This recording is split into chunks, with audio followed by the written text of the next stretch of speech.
Hey guys, thanks for tuning in to another episode of Enjoying Black Powder on Forgotten Weapons. I'm Ian McCollum, and I'm joined once again today by my friend Tom, who has brought this. What is this? This is a Remington Rolling Block. It is probably one of the more common single-shot black powder military rifles of its era, and with good reason.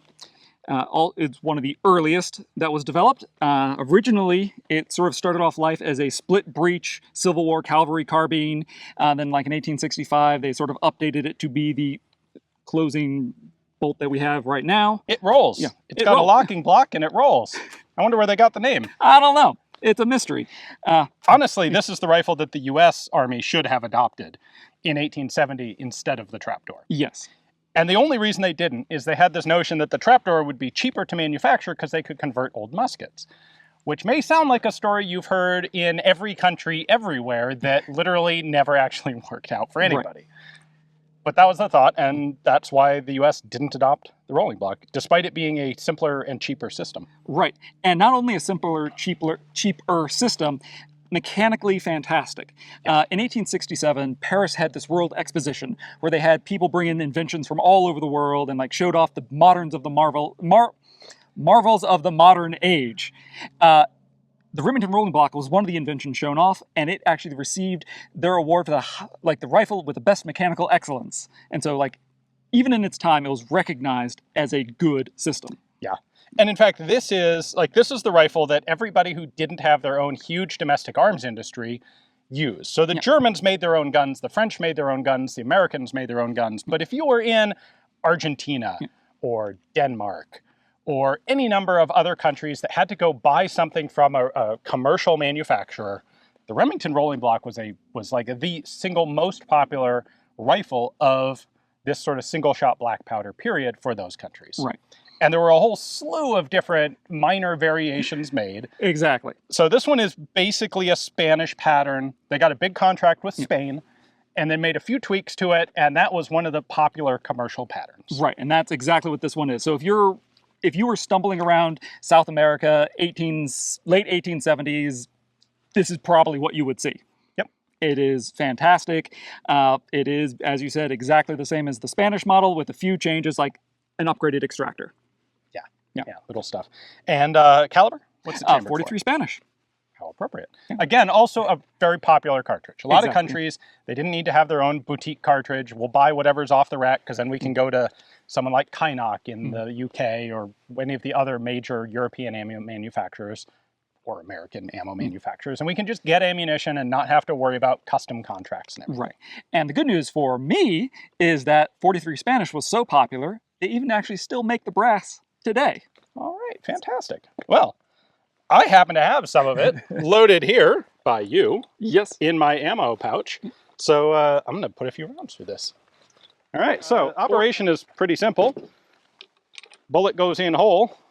You close the breech block, and then when you pull the trigger, the hammer's going to drop. The hammer is also on a rotary cylinder, so you can see the axis pins for the breech block and the hammer. When the hammer goes forward, it locks the breech block forward. Makes it a very safe, very reliable system. And this has a very, very heavy trigger on it.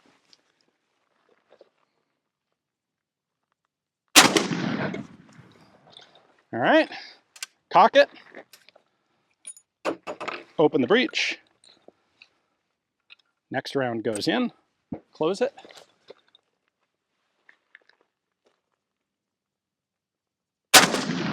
Good Lord, that's a heavy trigger. If you pop that open with a little bit of alacrity, it will drop the case out. You kind of need to have the rifle tilted level or a little bit downhill to keep the round from coming out when you reload it. See if I can get the gong.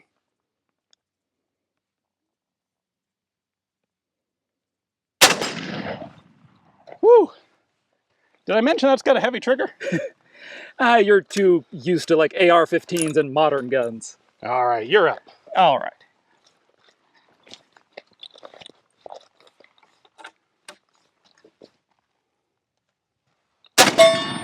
Nice. That action is very simple, very robust. Yep. And for you, almost symmetrical, so you don't have any sort of weird right-handy only nonsense going on. Yeah, exactly. The breech block tab lever comes off to the right, and the only reason it comes off to the side is so you have a clear line of sight along the top for the sights. But it's so close to the center line that it, for left hand versus right hand, it makes no difference at all.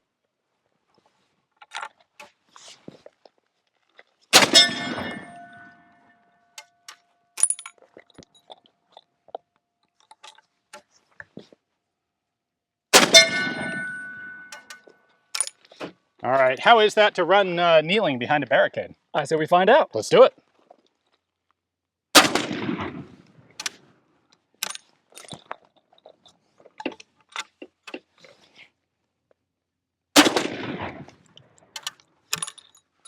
All right, so like the Martini, one thing I'm noticing is, as you mentioned, you sort of have to keep the gun up to keep the round in the chamber when you're reloading.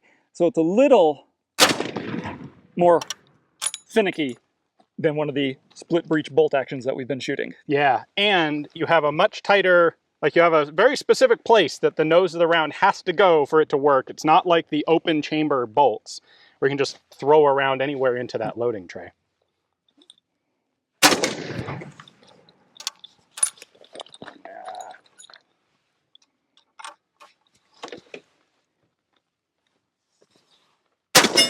There we go.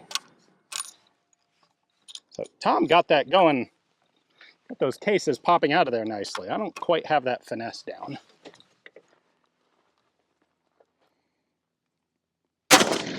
Ooh, center punch. Maybe if I tilt it this way? Nope, just don't want to pop out well for me. All right, I'm gonna go ahead and try this prone. So this is a little trickier. There we go.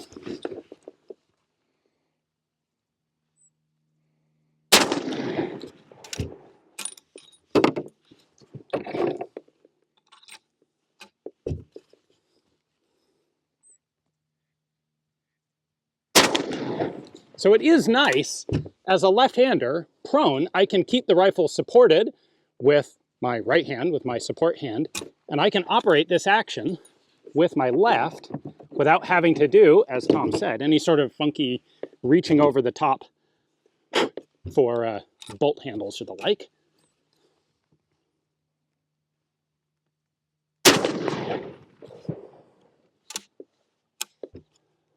All right.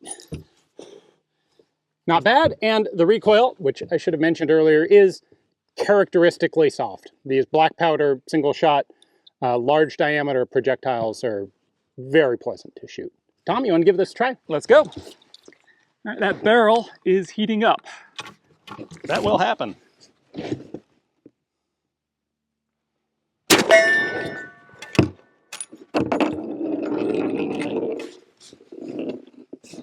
Let's go for the gong. The sights on this aren't quite perfectly dead on. Either that or I just can't see them very well. Probably a combination somewhere there, because... There you go. Yeah, it is perfectly easy and reasonable to use. Prone, yeah, you do have to sort of tilt it to make sure the round stays in the chamber when you're reloading, but there's no weird hand motions required. There's no delicacy. It's... I feel like to some extent you kind of balance out the required additional precision of where you're putting the cartridge by it's very easy and quick to actually operate the system. To and you recock really it and unload it. Yeah, you really cannot do it in the wrong order either. You try to open the breech first, it won't. You have to cock it. Yeah. Everything goes in the right order. In theory, you could make a system like this faster by having the hammer connected to the breech, like in a bolt action rifle, right? Where you only need one operation. In a way, this kind of reminds me of the chassepot, where you have to cock the action first and then open the bolt, which was a safety thing because of the needle fire. But this is a lot faster to do. That hammer's a lot easier to access than on the chassepot. Oh yeah, and for the time, like the 1860s, this is fantastic. Oh yeah, absolutely. And especially you look at the manufacturing required, that's the receiver. None of this, long, huge receiver. Oh, yeah. No, it's this little thing. That's it. Oh yeah, no, like in the world, they made millions of them, and they were made under license in like Denmark, all over the place, Europe, Asia, Central, South America, yeah, everywhere. Yes, this was truly a ubiquitous rifle at the single-shot military age. And I think I can see why. Yeah. Yeah. Now let's see how it is in speed. Sort of thing really makes you appreciate the full-fledged, big, chunky handguards that we would get later on. All right, are you ready? All right, shooter ready. Ready. Stand by. Beep.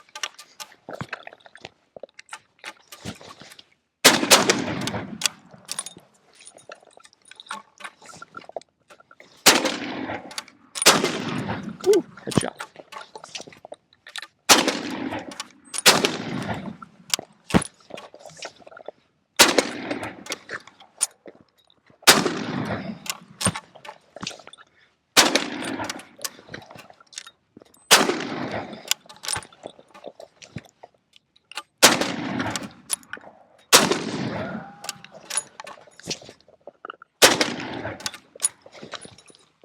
All right, 38 seconds. That's not terrible. That's better than I thought you would do. Oh yeah, considering you have to go separately, cock the hammer, open it up, close the breech, and finesse the round into that little hole.